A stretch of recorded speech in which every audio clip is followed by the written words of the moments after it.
Man, 2024 has been a good year for mods. So much so, I gotta go and share 20 of some of the best mods that came out in June alone. Yeah, starting from the top. A VE mod has to join this list, and the VE Insector race gets the seal of approval for awesome design. Clearly taking some inspiration from terraformers, these insectoid-based pawns will show themselves as useful pawns, not just because they are immune to the wrath of insectoids while beyond self-defense, but also for their unique xenotype abilities. The name of the game is castes. In a colony of ants, you have many roles, from the lowly worker to the soldier and the queen. You now can alter a pawn's caste or gene line to gain buffs and debuffs. You have to balance it all out, specialize a pawn for their role just like a hyper-specialized ant role. First off, the base of all pawns, bug blood, and meat is obvious, but what isn't is their dependency on insect jelly. Like other pawns with dependency, the longer without it will weaken and eventually kill them, but since they also share pheromones with insectoids, they can live in harmony with them and borrow some of the jelly they make. Oh, and they chest burst for reproduction. I'd show what this looks like, but ever see aliens? But alright, the gene line. What are some of the highlights? Well, first you put a pawn in metamorphosis in a pod, and though 5 days or 1 day if you fuel it with jelly, you got a pawn with brand new skills. Skills like a compound eyes, or for better shooting, wings for faster speed, and a big leap. Mega spider horns for a big strike on enemies. Oh yes, jelly sacks to provide for the colony's need, a spawning sack to have a slightly more natural burst, or even parthenogenesis, which is an actual thing where the female queen basically clones the offspring. Seeing a lot on insects, yep. All this and more for great pawns, and for every up there, so is the down, yep.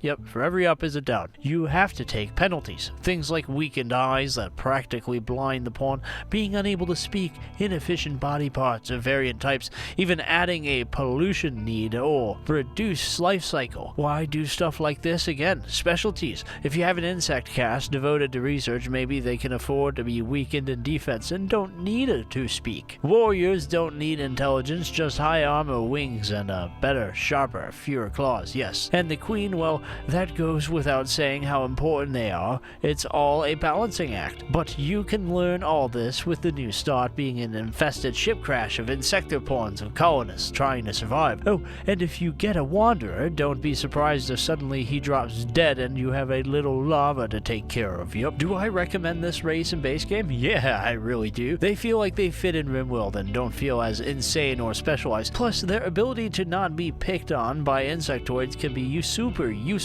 for handling infestations with them, going into the nest to destroy it with other pawns, fighting the guards, yes. Oh, and one of the other things, when VE Insectoids 2 is released, you might want to have these colonists just in case, food for thought. So we have insectoid xenotypes, but what about some good and old warm-blooded mammals? Cats of the Rim have you covered with cat xenotypes. Now you can have your Catasians, Casians, Xinti you want in your colony without the creepy undertones of VE's high mates. So the main benefit of these pawns is their speed. Like real-life cats, these pawns get the zoomies, getting an 80% boost to global work speed. Yeah, now that's a great bonus. But like cats, they also get the sleepies, so very sleepy pawns, yes. Still can be very useful in any colony with their fast running and boost to global work, though being a nearsighted might not help with gunning. This mod also provides friendly and unfriendly tribes of felines, yes. So for other fun set of genes, we got the Boomlight xenotype. As implied by the name, it's Boomalope DNA. Don't know what sick god would allow for something like this to live and breed, but now you can get them in your colony. Coming with milkable chem fuel supplies, these highly flammable and explosive pawns might make for good members of the team, provided one doesn't go full pyro and light up your chem fuel Boomalope storage room up. But yeah,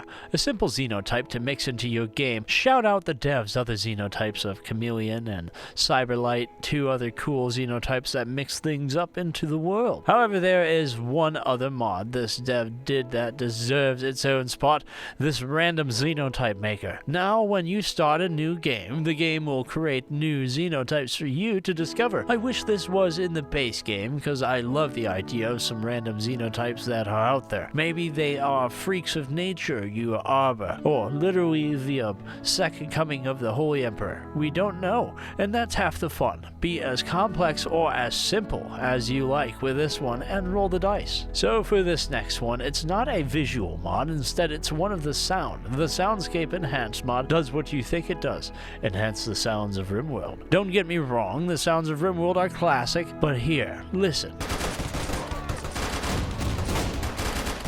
Yeah, that's some good sound. A treat indeed with some of the new sound effects. It's not for everyone, but for those who want some new sounds, give this one a try. Now, for some of us, we just want to see what we can create, but then when some angry neighbors show up to ruin your day, maybe you just want to build base. That's where the storyteller comes in to help. I like build base indeed. No raids, small incidents only, just building and maybe some malaria. Pretty simple to understand, sometimes you just want to build a base. Of course, with all that building, you are gonna have to do a lot of deconstruction and mining. Pawns are pretty stupid, sadly, when it comes to them. Can't tell you how many times I've reloaded because Joe the miner got crushed by mountain debris. Well, the problems are a thing of the past. With the continued smarter deconstruction and mining mod by Millie, our favorite necromancer, your pawns will actually use their brains and not drop an entire roof on them. Download and always use. Trust me on this one. Now, after you built your base, you are gonna need some power. Why not try the footstep generator mod? As the name implies, it converts footsteps into 50 power units per step. So if you say put a couple of those in high traffic areas like hallways, barns, prisons, heck,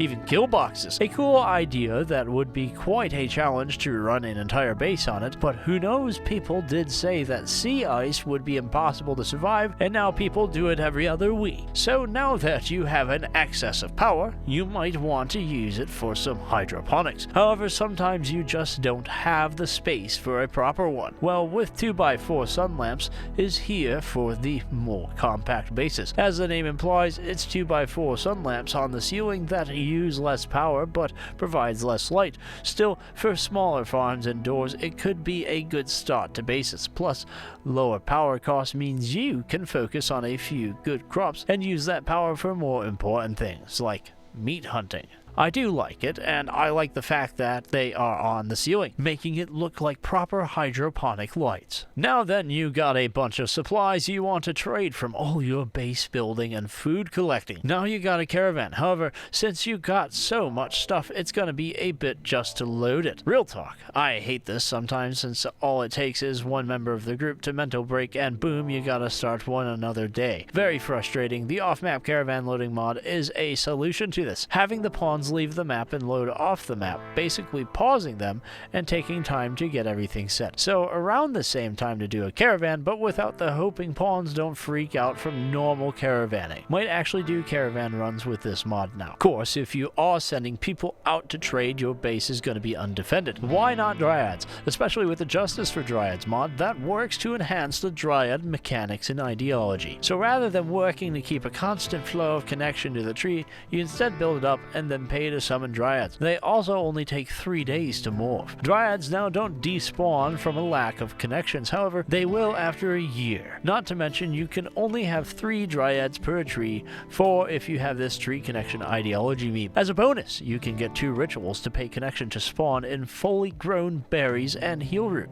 Perfect for emergencies. So yeah, a pretty good mod to tweak Dryads, making them more useful for a colony without completely overshadowing the base mechanics. Though if you don't care for nature and want to feel like a Captain Planet villain, oh yes, Captain Planet villains, we got pollution weapons. Yes, this is just evil, slightly more powerful weapons to the contemporaries with the downside of causing pollution. Well, that and needing a decent supply of waste packs.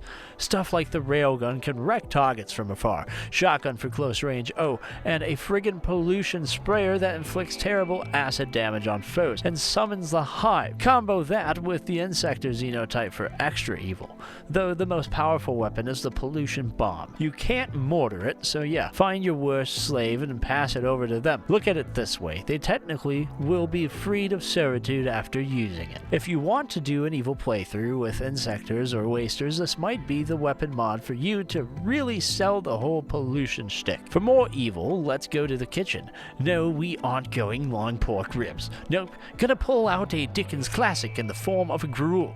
Ferret's gruel, to be precise, allowing pawns to make a 0.5 nutrition email out of 0.25 worth of material. Only downside, doesn't have the benefit of always being sterile as you make it at a campfire or stove. Also a -4 mood debuff. Still beats starving, I think. Yeah, think I'll stick with eating the interns. For the more magic inclined, the side trainer Grimoire mod provides you a way to gain access to the anomaly dark psychic abilities. Have fun making your cultists even more of a threat against those who walk on your lawn. Of course, the most evil acts you can do is be a terrible doctor. After all, those who come to you trust in your ability to help. Well, with the pointless surgeries, you can take the Hippocratic oath and, well, I assume sew it into some patient who came in for some cough drops. This mostly provides some silly surgeries to induct on patients, like giving them a bigger pickle. Everyone wants a big pickle.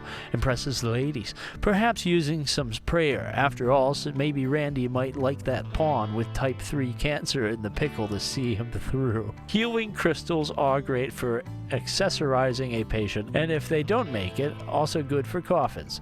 Got wrinkles on the brain? Smooth them out. Then maybe make sure they never get wrinkles with a tablet.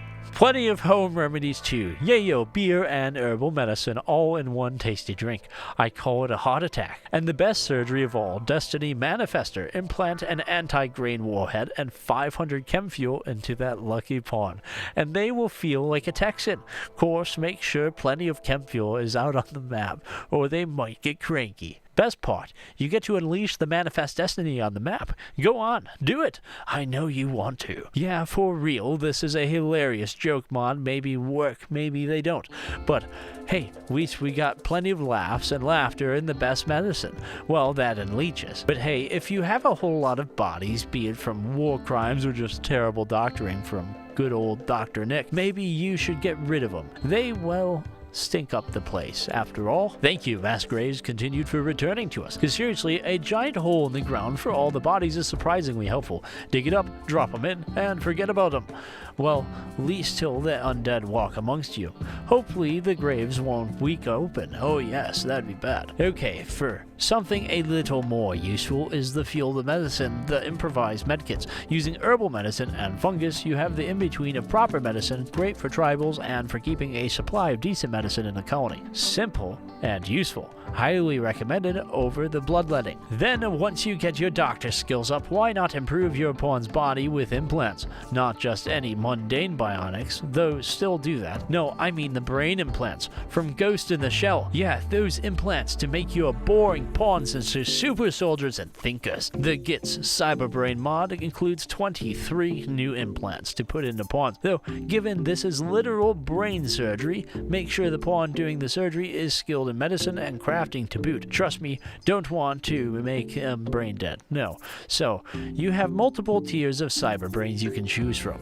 The basic bionic, this provides an all-around good bonus for any pawn with it, with barely a risk beyond a failed surgery. Enhanced cyber brains are where the risk starts to show up. A 1% chance for some issues, but perhaps you are fine with that risk as the brains give higher bonuses. The specialized brains give, as the name implies, a specialized bonus to the pawn. Some for combat, others for work tasks. Use as you see fit, but be warned the downsides may rear their ugly head if you aren't careful. Finally, the extreme cyber brains, not for the faint of heart. 97.5% of the human brain is replaced. The risk for cyber brain disease is at its highest. The cyber brain diseases, as of writing, are cyber brain sclerosis. There we go, where the victim's brain will begin to harden. causing memory loss, talking inhibitions, and eventually brain death in a matter of 30 days. You can't cure it with normal medicine, but mech serums can cure it. Closed shell syndrome has the victim close themselves off to others, becoming a savant, you could say. Your pawn will live, but you might have to adapt around their issues. Finally, there is more you can use with the mod given to make their brains. You need micro machines for crafting. You can also find use in helping boost a pawn's immune system with them. Even program them for food poisoning, toxic buildup, or even organ decay. A great mod for sure, and it reminds me of an awesome anime I really need to rewatch, yes. Also, the PS1 game. Though if you got a super soldier, they should get a super soldier suit. But oh, they are out in the open, attacked by tribals. Don't worry, just say the magic words. Henshin a go-go baby. That's right, arm your pawns with Henshin mechanoid armor. A super suit for the Sentai fan. This armor comes with a defense to ignore damage below its defense threshold, meaning weak attacks do nothing. Stronger ones will get through, but your pawn can keep going through. Plus, with the ability to jump around, your enhanced pawns launch a Hellsphere cannon and flame the ground around them for defense. Heck, just res some dead mechs of yours to get them back in the fight. You got a pawn who can be a one-of-a-man army. Oh, and look good doing so, of course. But don't worry about your colony's furry or feathered friends. And yes, even scaled alpha implants have arrived to provide animal implants for them. Another in the alpha series of mods, this one provides a set of tiered animal mods to make sure your menagerie is up and about. Crude implants don't need to be crafted. These are your peg legs, dentures, and cloth tails, meant to help replace parts before you get proper replacements. All animals can use them, of course. Prosthetics, meanwhile, require, well, the prosthetic research. Duh, only animals of a 0.05 body size and more can really use them. Not to mention, they aren't as good as the original limbs, still great replacements for the good boys and girls. Bionics are superior to natural limbs, but the complexity only works on animals of body size of 1 or more, of course. Naturally, you craft them with bionic research, plus with advanced animal bionics, you can get even more complex machinery to enhance the animals. Finally, Archotech, only good enough for those with a body size of 2 or more, and you can't craft them. Instead, found as crest rewards or from traders, these are the top of the line stuff. Save them for the best attack animals or the goodest of pets. Speaking of attack animals, any implant that boosts attack or gives a new attack will be stronger based on the animal's original attacks. So a bear or a wolf benefit from a combat limb more than, say, a cow. Would stop the tipping at least. You also get 2 new benches to do all the crafting. Small 2x1 ones, though SOG suggests you use Dub's bin menus. And of course, this works with all animals provided they use base game animal pots. Plus, if you have the DLCs and plenty of the VE mods, you can get even more limbs to include. A great mod for us animal lovers indeed. You know, thinking about cute animals, let's have a bonus mod. Puppy retexture. It does what you think it does. Makes all of the dog puppies look even more adorable and warms my heart. I almost don't want to burn down the tribal village near me. No, almost. Almost. Alright, light 'em up. Yeah, this also warms my heart. And theirs, along with the rest of them. A pretty great month for mods, and that's not even all of them. It was a good month, like I said, great year. Can't wait for more mods. And if you know of any interesting mods we most certainly missed, tell us down in the comments. I'd like to thank all the patrons that make videos like this possible. We couldn't do it without you. If you're interested in joining, you can get all of our videos early, ad-free, for $1 a month. And get your name in the credits, Yep, down here with the rest of them. Yep,